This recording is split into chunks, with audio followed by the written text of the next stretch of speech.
বৌমা শাশুড়ির এই ঝগড়ার প্রধান কারণ হচ্ছে জেনারেশন গ্যাপ, ঠিক কিনা? শাশুড়ি এক জেনারেশনের আর বৌমা আরেক জেনারেশনের। শাশুড়ি ভাবে একরকম, বৌমা ভাবে আরেক রকম। শাশুড়ি চায় বউর উপর খবরদারি করতে, বউ চায় শাশুড়ির উপর খবরদারি করতে। এই ডমিনেটিং এর কারণে কিলাকিলি আছে না নাই? এটা ঠিক না, ঠিক না। আমার শাশুড়ি মায়েরা যারা আছেন, প্রথমে শাশুড়ি দিয়ে শুরু করি। আমার মাইকের আওয়াজ যে ঘরগুলোতে যায়, আমার শাশুড়ি মাদেরকে বলবো, বউদের উপর অত্যাচার করবেন না। ছেলেরে প্রশ্ন করে, তোর কাছে তোর বউ বড় না আমি বড়? আছে না নাই? এটা একটা প্রশ্ন হইল। তোর বউ বড় না আমি বড়? দুইজনেই বড়। তো এক ছেলে সুন্দর উত্তর দিছে, আমার কাছে ভালো লাগছে উত্তরটা শুনে। এক মা প্রশ্ন করছে, তোর এতদিন আমি লালন পালন করে বড় করলাম, জীবন যৌবন তোর জন্য শেষ করলাম, আজকে বউ পাইয়া বউ তোর আপন হয়ে গেল? এবার ছেলে উত্তর দিছে, মা, আমার মুখ থেকে মা ডাক শোনার জন্য তুমি কি কষ্টটাই না করছো জীবনে। 10 মাস আমারে পেটে ধারণ করলা, খাইতে পারো নাই, বমি করছো, খালি ওষুধ খাইছো, তোমার পেট কেটে আমারে বের করা হয়েছে, 2 বছর আমারে দুধ খাওয়াইছো, পেশাব পায়খানা পরিষ্কার করেছো। বয়স যখন 3-4 তখন তোমার আমি মা ডাকছি। এই মা ডাকটা শোনার জন্য তুমি এত কষ্ট করছো। আর আরেকবারের মাইয়া এই ঘরে আইসাই তোমার মা ডাকা শুরু করছে। যেই মেয়েটা তোমারে মা ডাকে সে আমার আপন হবে না কেন মা? ঠিক কিনা? এই মা ডাক শোনার জন্য তুমি এত কষ্ট করলা, আমার লালন পালন করলা, 10 মাস পেটে ধরলা, পেশাব পায়খানা পরিষ্কার করলা, এরপরে মা ডাক শুনতে পারছো। আর আরেকবারের মেয়ে জানা নাই চিনা নাই এসেই তোমার ডাকা শুরু করছে মা। তো যে আমার মারে মা ডাকে তার স্থান তো আমার কলিজায়, ঠিক কিনা?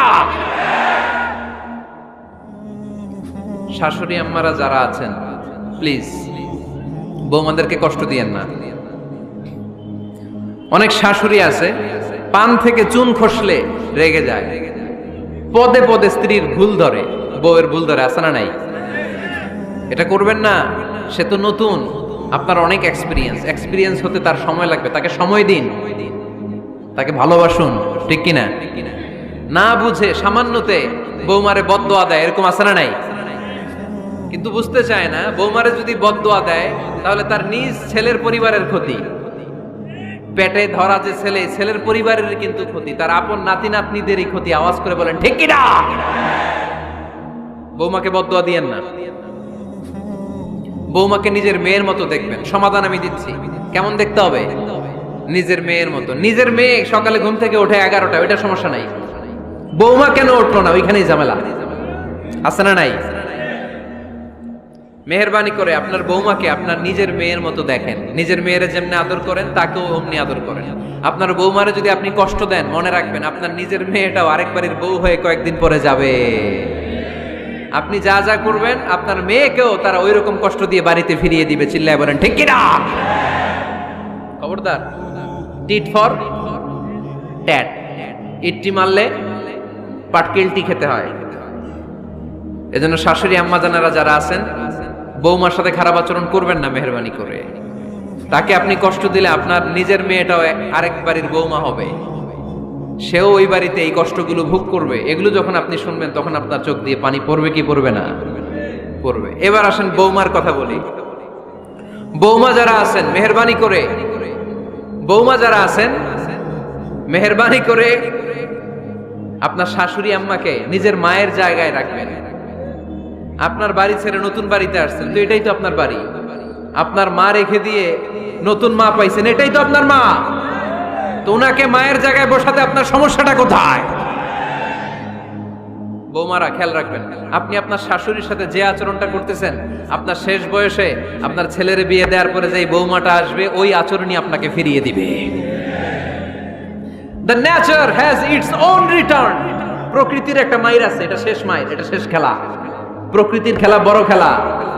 আপনি আপনার শাশুড়ির সাথে যে আচরণ করবেন, আপনার শেষ বয়সে আপনি একদিন শাশুড়ি হবেন, এটা মাথায় রাখবেন।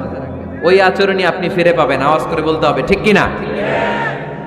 এজন্য 9 নাম্বার পয়েন্টস হচ্ছে মিউচুয়াল রেসপেক্ট। সবাই যেন সবাইকে ভালোবাসি। দোষ ছাড়া মানুষ নাই। সবার দোষ আছে, আমরা যেন একে অন্যের দোষ না খুঁজি। বৌমারা, আপনাদের কেন যদি আমার মাইকের আওয়াজ যায়, অল্প কিছু টেকনিক অবলম্বন করলে আপনি আপনার শাশুড়ির মন জয় করতে পারবেন। শাশুড়িরা আসলে বেশি কিছু চায় না, আগের জামানার মানুষ তো, এদেরকে ওইভাবে হাত করতে হবে। মাঝে মাঝে একটু শাশুড়ির মাথায় তেল দিয়ে দিয়ে, চুলে তেল দিয়ে দিবেন আর কি, মাঝে মাঝে চুল আশ্রয় দিবেন, এগুলো কিন্তু খুব পছন্দ করে শাশুড়িরা। ওনার প্রেশারটা একটু মেপে দিবেন, ডায়াবেটিক্সের ওষুধটা খাইলো কিনা সময় মতো খোঁজ নেবেন, কি পছন্দ করে খেতে একটু রান্না করে দিবেন।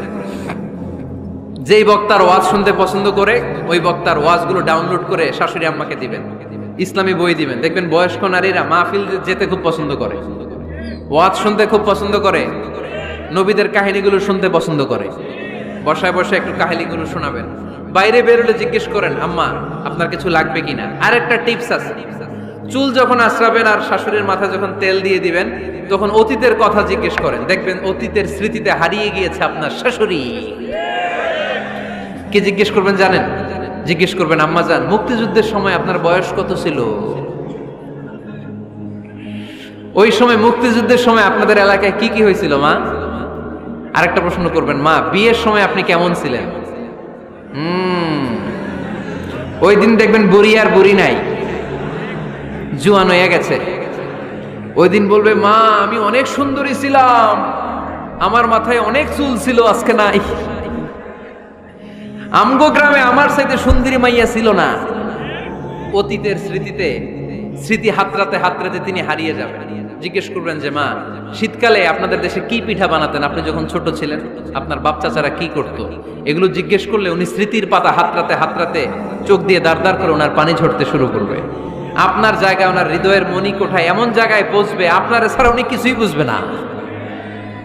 বৌমারা, এই অল্প কিছু টিপস অবলম্বন করে আপনারা আপনাদের শাশুড়ির মনকে জয় করতে পারেন। শাশুড়ি বৌমার দ্বন্দ্ব আমরা চাই না, আমরা চাই শাশুড়ি বৌমাকে নিজের মেয়ের মতো জানো, আর বৌমার শাশুড়িকে আপন মায়ের মতো ভালোবাসুক, ঠিক কিনা? এই মিউচুয়াল রেসপেক্টই পারে শাশুড়ি বৌমার দ্বন্দ্বকে দূর করতে, আর ঘরটারে শান্তির টুকরা বানাতে। আওয়াজ করে বলেন ঠিক কিনা? কয়টা গেল? আর আছে কয়টা? দোয়া করবেন একে অপরের জন্য। দোয়া, সাইয়েদনা ইব্রাহিম ফ্যামিলির জন্য দোয়া করতেন, রব্বি জাআলনি মুকিমাস সালাতি ওয়া মিন যুররিয়াতি রব্বানা ওয়া তাকাব্বাল দুআ। ও আল্লাহ, আপনি আমার নামাজ কায়েমকারী বানান, আমার কলিজার টুকরা সন্তান ইসমাইলকেও নামাজ কায়েমকারী বানান, আমার দোয়াটা আপনার দরবারে আপনি কবুল করে নেন। সুবহানাল্লাহ পড়েন। রব্বানা ইন্নী আসকানতু মিন যুররিয়াতি বিওয়াদিন গায়রি যী যারইন ইনদা বাইতিকাল মুহাররাম। ও আল্লাহ, আমার সন্তান সন্ততি, আমার ফ্যামিলিকে ধুধু মরুপ্রান্তর এই উপত্যকার মধ্যে তোমার কাবা ঘরের সামনে রেখে গেলাম, তাদেরকে তুমি নামাজ কায়েমকারী বানিয়ে দিও। গোটা বিশ্বের সব মানুষের অন্তর আমার ফ্যামিলির দিকে আল্লাহ তুমি ঝুঁকিয়ে দিও। ওয়ারযুকহুম মিনাস সামারাত, ফলমূল দিয়ে আল্লাহ তুমি তাদেরকে রিজিকের ব্যবস্থা করে দিও। তার মানে সব নবীরা তাদের পরিবারের সদস্যদের জন্য দোয়া করতেন কি করতেন না? আবার কোরআন আমাদেরকে শিখালো, রব্বানা হাব লানা মিন আজওয়াজিনা ওয়া মিন যুররিয়াতিনা কুররাতা আ'য়ুন ওয়াজআলনা লিল মুত্তাকিনা ইমামা। ও আল্লাহ, এমন নেককার সন্তান, এমন নেককার স্ত্রী আপনি আমাকে দান করেন যাদের দিকে তাকালে আমার চোখ দুইটা ঠান্ডা হয়ে যায়। চক্ষু শীতলকারী স্ত্রী দেন। বিয়ে যাদের হয় নাই, ইয়াং ছেলেরা এই দোয়াটা করবা। বিয়ের জন্য দোয়ার দরকার আছে না নাই? প্রতিদিন এই দোয়া করবা, আল্লাহ এমন স্ত্রী দেন, এমন জীবন সঙ্গিনী আপনি আমাকে দেন, এমন লাইফ পার্টনার দেন যার দিকে তাকালে আমার চোখ জুড়িয়ে যায়। এমন সন্তান আল্লাহ আপনি আমার ফ্যামিলিতে দেন যাদের দিকে তাকালে আমার চোখ দুইটা ঠান্ডা হয়ে যায়। নেককার সন্তান, নেককার স্ত্রী আল্লাহর কাছে দোয়া করে চেয়ে নিতে হয়। তাহলে ফ্যামিলি মেম্বার একে অপরের জন্য দোয়ার দরকার আছে না নাই? বাবা দোয়া করবে ছেলের জন্য, ছেলে করবে বাবার জন্য, মা দোয়া করবে মেয়ের জন্য, মেয়ে করবে মায়ের জন্য, ভাই করবে বোনের জন্য, বোন করবে ভাইয়ের জন্য। দোয়ার দরকার আছে না নাই? দোয়া করবেন সবাই সবার জন্য।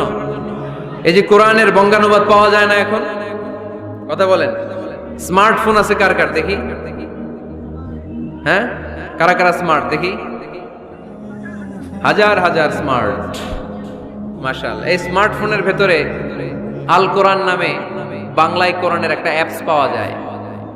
কথা বলেন, পাওয়া যায় কি যায় না? আজকে থেকে এই অ্যাপসটা ডাউনলোড করে প্রতিদিন 1 আয়াত 2 আয়াত 3 আয়াত করে পড়া শুরু করে দেন। বাঁচতে হলে পড়তে হবে, বাঁচতে হলে জানতে হবে, ঠিক কি না? এই স্লোগান আমাদেরকে শেখায়। এই স্লোগান তো আল্লাহ, এই স্লোগান দিয়েই তো আল্লাহ কোরআন শুরু করছে। ইকরা বিসমি রাব্বিকাল্লাযী খালাক। বাঁচতে হলে জানতে হবে, বাঁচতে হলে পড়তে হবে, পড়ার কোনো বিকল্প নাই। আওয়াজ করে বলেন ঠিক কি না? সুজানগরের রায়েরা, মোবাইলের অ্যাপসের ভিতরে আমরা কোরআন রাখতে রাজি আছি তো সবাই? হাদিসের অ্যাপস ডাউনলোড করতে রাজি আছি তো?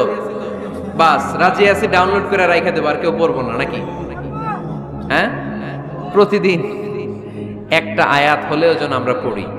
আল্লাহ যা বলা দরকার সব বলে দিয়ে গেছে, নতুন করে আর কিছু বলবে না। আমরা যেন পড়াশোনা করি, আমরা যেন একটা পাঠাগার বানাই।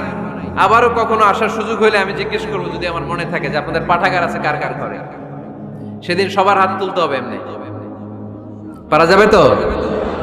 আল্লাহ তুমি তৌফিক দাও।